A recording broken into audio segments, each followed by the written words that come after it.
Debe. Pole bro.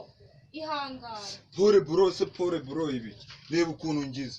Urabona n'ibindi bintu ngize nka pole bro. Pole iraribwa se ngandebe. Niba itaribguye ingwe.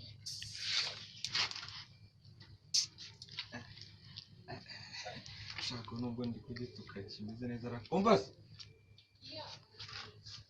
Umva tuvugane. Ariko nta kibazo. Nubwo nyangije nta kibazo rwose. None se bakwita neza? Urumva ushaka kurimenya? Nitwa Icyanaki.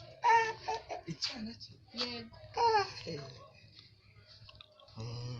Nanjye nitwa Maduwa. Maduwa? Bisobanura iki? Ntabwo mbizi, ntabwo nigeze mbibaza. Ubwo se ninde wari kwiza? Ababyeyi. Yewe, ababyeyi? Sara kwanga cyakora yita nabi. Ujya umenya ko akwanga? Okay, ngira ikikugenza mfite byinshi ngiyemo. None se mu rugo neza? Iwacu ni i Remera. I Remera? Yego. Mu kihe gice? Cy'umubiri. Umutwe se izuru cyangwa ibirenge? Ntaragusubiza. Uranuka. Njyewe wagira ngo ni imbeba yapfuye. Njyewe nibwo nyiva akajeki nibwo nyimara koga. Okay, iwacu ni umubiri wose. None se hano ufite n'igitelefone cyiza. Ese urayibona? Ndayibona. Muraho se?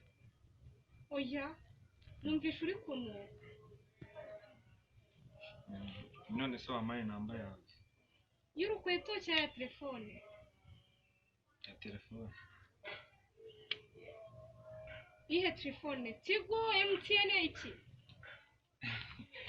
Kera nyine nakoreshaga Motorola. Ariko urinjije koko. Motorola kari telefone se Motorola ni simukadi? Nkoresha Rwandatel. Okay. Cyakora reka nkumirize nze mfe kuyigura.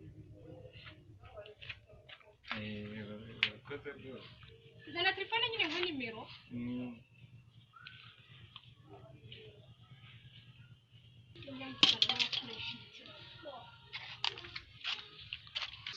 Ariko muranzibera kuko mana yanjye ibikobwa by'i Kigali nk'ibi ngibi byajyaga yego ubundi nkaba ngavuka Imana bibaha kuko kuza mu bantu kuko mu bantu ndebe dore runyikiye fone none rugiye n'igisere mana we none Imana yanjye ukuntu none kiri kunye kiryana gute mana we ni dange. Ariko mana kandi nkabona ruriya ruzi ko ruzabona ijuru mana icyo ukoze urubabarire